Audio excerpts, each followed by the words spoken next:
आ जाओ आ जाओ। और कोरस कोरस, ये संदेश को छोड़ो, संदेश। I will request Rahul Gandhi ji to respond. Rahul Gandhi ji. Thank you.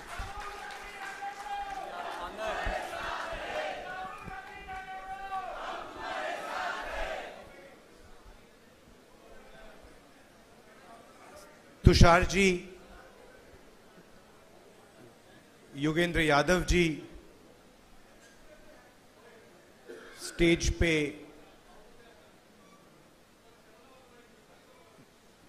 कैसे बोलें, मैं नॉर्मली वरिष्ठ नेता बोलता हूं, बट स्टेज पे एमिनेंट पर्सनैलिटीज, सोशल एक्टिविस्ट्स, और यहां हॉल में आप सब जो आए हैं, आपका यहां बहुत बहुत स्वागत, नमस्कार।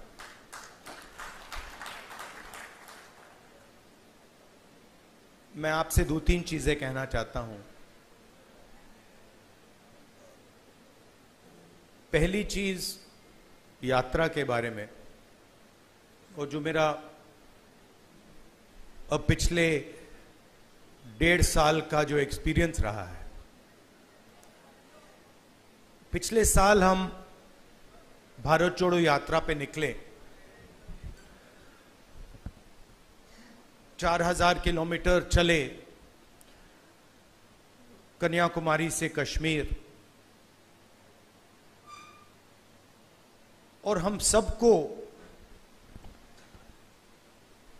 मुझे तो पहली बार हिंदुस्तान को नजदीकी से देखने का मौका मिला। मेरे दिमाग में एक हिंदुस्तान था, एक इंप्रेशन था, और जैसे ही मैं चलना शुरू किया, वो इंप्रेशन टूटता गया, बदलता गया, और अंत में जब मैं कश्मीर पहुंचा, मेरा रियलाइजेशन ये था कि जिस चीज को मैं हिंदुस्तान मानता था, वो एक्चुअली हिंदुस्तान था ही नहीं। वो मेरे इमेजिनेशन का हिंदुस्तान था, अनइन्फॉर्म्ड हिंदुस्तान था। और ये जो मैं हिंदुस्तान भारत जोड़ो यात्रा में जिसको देखा है, ये भी एक प्रकार से अनइन्फॉर्म्ड हिंदुस्तान है। ये पहले वाले हिंदुस्तान से बेहतर इन्फॉर्म्ड है, मगर ये भी हिंदुस्तान की समझ नहीं है, सुपरफिशियल है। मगर उस यात्रा में 2 चीजें बड़ी क्लियर थी। एक कि हिंदुस्तान नफरत का देश नहीं है, मोहब्बत का देश है, और इस देश में, इसके डीएनए में रिस्पेक्ट, मोहब्बत, ये बहुत गहरा है।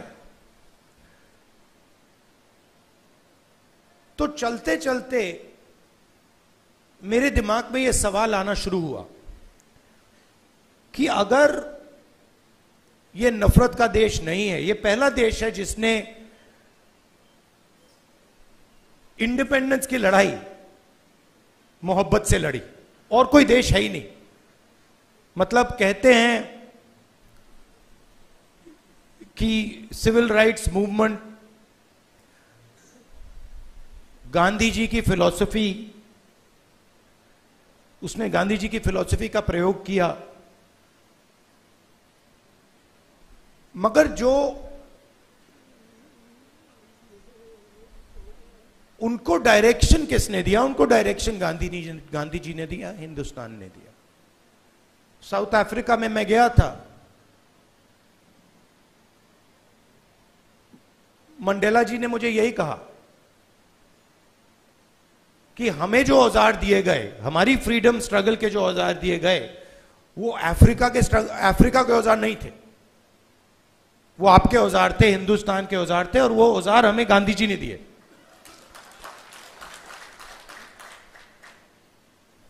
तो जब मैं चल रहा था, मेरे दिमाग में यह सवाल आया कि अगर हिंदुस्तान मोहब्बत का देश है, तो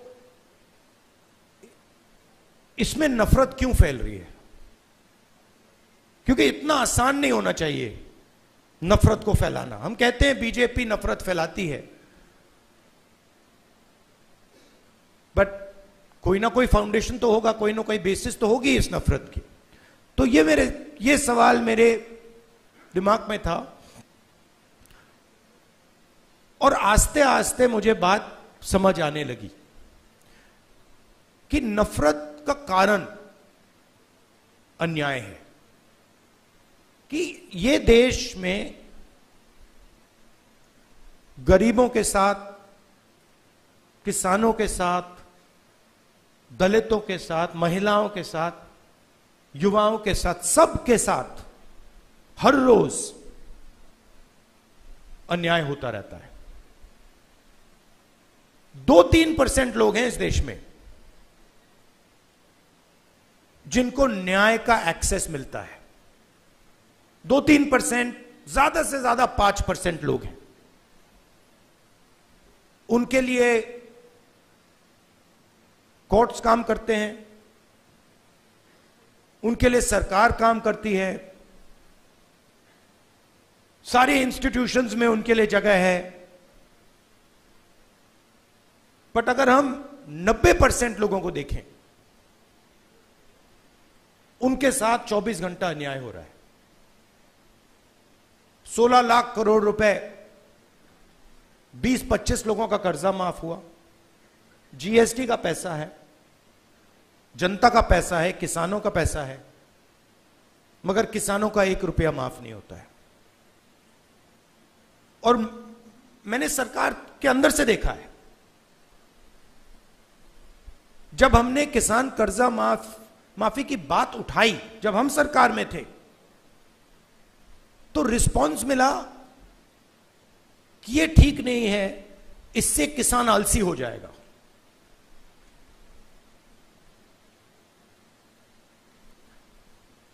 मनरेगा से गरीब व्यक्ति की आदत बिगड़ जाती है। मतलब वो काम कर रहा है, उसको आप उस काम के लिए पैसा दे रहे हो और उसकी आदत बिगड़ रही है। और दूसरी तरफ 20-25 लोग हैं, उनका 16 लाख करोड़ रुपए माफ हो रहा है, उनकी आदत नहीं बिगड़ रही। वो उसको पता नहीं विकास कहते हैं, डेवलपमेंट कहते हैं, प्रोग्रेस कहते हैं, पता नहीं क्या कहते हैं। तो अगर आप हिंदुस्तान के धन को देखें और उसको ट्रैक करें, तो आपको दिखेगा कि ये जो सोने की चिड़िया कही जाती है, इसका पूरा का पूरा धन किसानों से, युवाओं से, दलितों से, आदिवासियों से, पिछड़ों से छीनकर ये 20, 25, 50, 200 कितने लोग हैं, ज्यादा नहीं है, इनके ओर फनल होता है। तो इसलिए हमने दूसरी यात्रा में न्याय शब्द जोड़ दिया। और इस यात्रा में हमारा फोकस उस पर था कि किस प्रकार का अन्याय हो रहा है।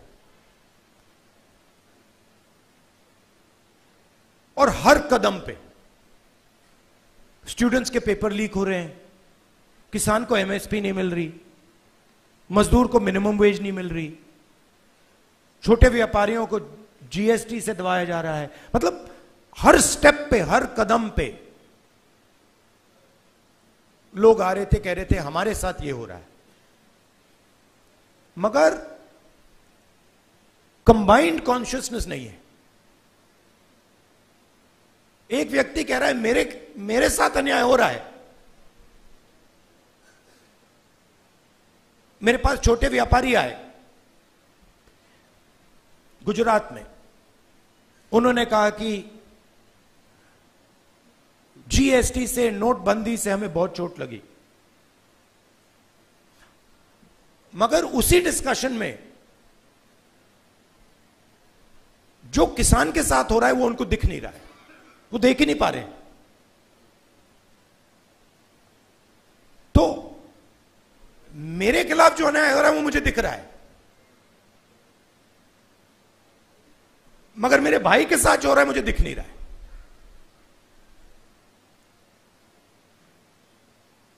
तो ये बहुत जरूरी बात है, क्योंकि जब तक आप अपने भाई के साथ जो अन्याय हो रहा है वो नहीं देखोगे, तब तक कोई मूवमेंट खड़ा नहीं हो सकता। मैं जूडो करता हूं और उसमें एक बड़ी इंटरेस्टिंग चीज है। उसमें जमीन पे गिरना पड़ता है, फेंका जाता है व्यक्ति को। तो जब पहले व्यक्ति शुरू करता है तो वो अपने आप को प्रोटेक्ट करने की कोशिश करता है। जमीन पे गिरोगे तो फिर आप अपने आप की रक्षा करते हो। फिर थोड़ा एडवांस्ड होता है, फिर उसको बात समझ आती है, वो जमीन की रक्षा करना शुरू कर देता है। मतलब don't protect yourself, protect the mat. और बड़े मजे की बात दिखती है कि जब आप जमीन को प्रोटेक्ट करते हो तो ऑटोमेटिकली जमीन आपको प्रोटेक्ट करती है। तो मूवमेंट कैसे बनती है? मूवमेंट जब बनती है जब मैं अपने दर्द को छोड़कर मेरे साइड में जो खड़ा है उसके दर्द की रक्षा करना शुरू करता हूं। ऑटोमेटिकली वो मेरी रक्षा करेगा, उसको करना ही पड़ेगा। तो ये एक मेंटल लीप की जरूरत है। सबको दिख रहा है कि भाई किसान को दिख रहा है, मजदूर को दिख रहा है, सबको दिख रहा है, मगर एक दूसरे का दर्द नहीं दिख रहा किसी को। मेरा एक्सपीरियंस है दूसरी यात्रा का। आखिरी बात देखिए, आपने राहुल गांधी का नाम बहुत बहुत बार लिया। कांचा जी मेरे दोस्त हैं, उन्होंने नारे भी दे दिए। ये राहुल गांधी नहीं है, ये हिंदुस्तान में करोड़ों लोगों की फीलिंग है। उनमें से मैं एक हूं और आप मेरे ऊपर फोकस कर देते हैं। बट भारत जोड़ो यात्रा में मैंने अपनी आंखों से देखा, मैं अकेला नहीं चल रहा था, लाखों लोग चले थे मेरे साथ। और एक्चुअली भारत जोड़ो यात्रा की स्ट्रेंथ राहुल गांधी नहीं था। भारत जोड़ो यात्रा की स्ट्रेंथ वो बाकी लोग थे। तो उन पे भी फोकस होना चाहिए। लड़ना हमें एक साथ है। और ये हिंदुस्तान के दो एक्सप्रेशंस के बीच में लड़ाई है। ये राहुल गांधी, मोदी, बीजेपी, कांग्रेस के बीच में लड़ाई नहीं है। हिंदुस्तान के नेचर के अंदर दो आत्माएं हैं और ये उन दोनों आत्माओं के बीच में लड़ाई है। एक आत्मा कहती है कि हिंदुस्तान बीच से चलाया जाएगा, ऊपर से चलाया जाएगा और सारे लोग ऊपर देख के ऑर्डर लेके इस देश को चलाएंगे। और ये एक सोचने का तरीका है हिंदुस्तान में। बहुत सारे लोग इसको मानते हैं, एक्सेप्ट करते हैं। और एक दूसरा तरीका है कि हिंदुस्तान को डिसेंट्रलाइज तरीके से हिंदुस्तान के सब लोगों को सुनकर चलाया जाएगा, जिसको हम, अगर आप धार्मिक तरीके से बोलना चाहते हैं, शिव की बारात बोल लीजिए। कि सब लोगों को जगह देके निर्णय लिया जाता है। जैसे योगेंद्र यादव जी अभी बैठे हैं, बड़ी इंटरेस्टिंग बात आपको बताऊं। 3-4 महीने पहले इन्होंने हमें कहा, देखिए हमें ये जो गारंटीज हैं, हमें क्लियरली बता देना चाहिए देश को कि इंडिया संगठन, इंडिया गठबंधन आएगा तो क्या करेगा। और आज मैंने इनसे पूछा कि आप बताइए, ये जो हमने गारंटीज देश के सामने रखी हैं, इससे आप खुश हैं? तो इन्होंने कहा मैं खुश हूं, मगर बहुत केओटिक डिस्कशन हुआ। केओटिक डिस्कशन हुआ क्योंकि ये एक्चुअली कांग्रेस पार्टी की, राहुल गांधी की, खारगे जी की इंडिया गठबंधन की गारंटीज नहीं है। ये एक्चुअली हिंदुस्तान की आवाज है। उसको हमने चुन चुन के सुन के निकाला है, उसको रिफाइन किया है। बीजेपी ये काम कर ही नहीं सकती क्योंकि उनका तरीका सेंट्रलाइज है, ऊपर से बोलते हैं। नरेंद्र मोदी जी रेडार की बात करेंगे, सब कुछ नरेंद्र मोदी जी से निकलता है। उनके विजन में और आरएसएस के विजन में ज्ञान एक व्यक्ति के पास है, किसान के पास ज्ञान ही नहीं है, मजदूर के पास ज्ञान ही नहीं है, बेरोजगार युवा को कोई समझ नहीं है। आईआईटी की डिग्री है तो पूरी दुनिया को समझ गया। ये थिंकिंग है। तो इसके खिलाफ हमारी लड़ाई हो रही है। हिंदुस्तान का सबसे बड़ा साइंटिस्ट, जितना उसमें ज्ञान है उतना ही ज्ञान हिंदुस्तान के किसान में है, बस दूसरे तरीके का है। मैं बंगाल गया और वहां पे वो महिलाएं थी, इसी यात्रा पे महिलाएं थी, वो बीड़ी बना रही थी। उनके हाथ में जो स्किल थी,